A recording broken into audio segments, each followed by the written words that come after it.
Praise the lord. అడుగు వాటి కంటేను ఊహించు వాటి కంటేను అత్యధికముగా చేయు యేసుక్రీస్తు పేరట మీకు దీవెనలు మెండుగా కలుగునుగాక. ఈ దినపు యేసయ్య జీవపు మాట. ఫిలిప్పీలకు రాసిన పత్రిక 4వ అధ్యాయం 19వ వాక్యము. దేవుడు మీ ప్రతి అవసరమును తీర్చును. ఈ విశ్వాస యాత్రలో యేసయ్య మీదనే ఆనుకొని ఆధారపడి ప్రతి విషయములో ప్రార్థనాపూర్వకముగా విశ్వాసముతో పొందుకొనుచు యేసయ్యను మహిమపరచుచున్న వారలారా, మన యేసయ్య శ్రీమంతుడు, సర్వకృపానిధి దేవుడు, సమస్తమును ధారాళముగా దయచేయగల దేవుడై ఉన్నాడు, చేయగల దేవుడై ఉన్నాడు.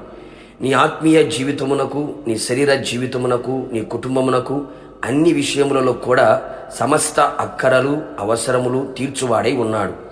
ఆయన ఐశ్వర్యవంతుడైన దేవుడు గనక తన ఐశ్వర్యము చొప్పున క్రీస్తు యేసునందు మహిమలో మీ ప్రతి అవసరమును తీర్చును. నా ప్రియ దేవుని బిడ్డ, నీవు ఏ అవసరతలో ఉన్నావో నా యేసయ్యకు బాగా తెలుసు.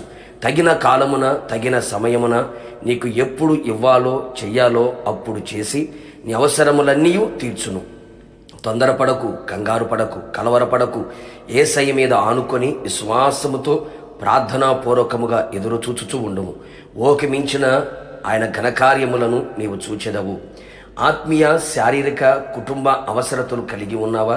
శరీరములో ఆరోగ్యమును, మనస్సులో నెమ్మదిని, కుటుంబములో సమాధానమును, ఆర్థిక పరిస్థితులు, ఉద్యోగం, చదువులో జ్ఞానం, పిల్లల వివాహాలు, గర్భఫల విషయములో, సొంత గృహ విషయములో, కోర్టు కేసు విడుదల విషయములో, బాధలలో, శ్రమలలో, వేదనలలో ఓదార్పు, ప్రేమ, ధైర్యం, ఇలా ఎన్నో జీవిత పయనములో అవసరములుగా నిలిచి ఉన్నవా?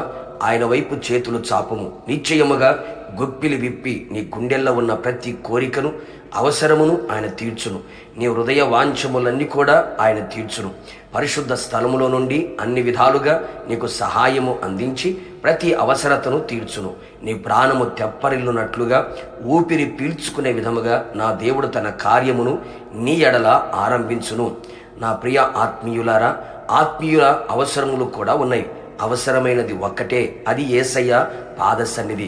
విస్తారమైన పనులలో దేవుని పాద సన్నిధికి దూరమై ఉన్నావేమో, జాగ్రత్త సుమి. ఆయన పాద సన్నిధిని మించినది ప్రపంచములో ఏదియూ లేదు అని గుర్తించి ఆయన పాద పీఠముగా మారిపో. మనము శుద్ధ సువర్ణముగా మారునట్లు అవసరమును బట్టి నానా విధముల శోధనలు కలుగును. భయపడకు. అవి మనల్ని పరీక్షించి పరిశుద్ధపరిచి ఆయన ద్వారా ఘనతని మెప్పును కలుగు చేయుటకై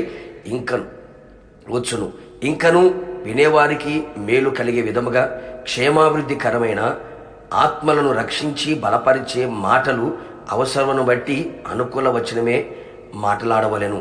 అవును ప్రియులారా, పరిశుద్ధత, నీతి, యథార్థత, విశ్వాసము, నిరీక్షణ, ప్రేమ, సహనం, వాక్యం, ఆత్మాభిషేకం, ఇలా ఎన్నో ఆత్మీయ అవసరతములు కలిగి ప్రభు సన్నిధిలో ప్రార్థించుము. నిశ్చయముగా ఆయన పాద సన్నిధిలో చేరి ప్రార్థించిన నీ ప్రార్థన ఆలకించి నీ అవసరములన్నీ నా దేవుడు తీర్చి ఆయన మహిమగల రాకడకు నేను సిద్ధపరచునుగాక. ప్రార్థన. కృపాసత్య సంపూర్ణుడైన నా ప్రియ పరలోకపు తండ్రి, నీ పరిశుద్ధమైన పాదములకి కోట్లాది స్తోత్రం చెల్లిస్తూ ఉన్నాం. మరొకసారి మీ పాద సన్నిధికి చేరి మీ జీవపు మాట చేత మా బ్రతుకులు జీవింప చేసుకోవడానికి, జీవితకాలమంతా జీవముతో నడిపించబడ్డానికి మీరు సహాయం చేశారు. మీరు మా ప్రతి అవసరమును మీ మహిమలో తీర్చబోతున్నందుకై మిమ్మల్ని స్తుతిస్తున్నాం. ప్రభువా, మీ ప్రియులు కుటుంబంలో ఏ అవసరాలు ఉన్నాయో, శరీరంలో ఏ అవసరాలు ఉన్నాయో, వ్యక్తిగతంగా ఏ అవసరాలు ఉన్నాయో, ఆత్మీయ జీవితంలో ఏ అవసరతల కొరకు నీ పాద సన్నిధి చేరి నీ వైపు చేతులు చాపి ప్రార్థించి అర్జించి ప్రాధేయపడుతున్నారు. వారి ప్రార్థన మీరు ఆలకించి నిశ్చయముగా పరలోకము నుండి వాళ్ళ అవసరములన్నీ తీర్చి వాళ్ళ హృదయం ఆనందముతో కేకలేయునట్లుగా, మీ నామ మహిమపరచబడినట్లుగా ఊహకి మించిన ఘనకార్యములు చేసి మహిమ పొందమని యేసు నామములో అడిగి పొందుకొని ఉన్నాము తండ్రి, ఆమేన్. నిశ్చయముగా మీకును మీ కుటుంబ సభ్యులందరికీ కావలసిన అవసరములన్నీ నా దేవుడు తీర్చునుగాక. God bless you.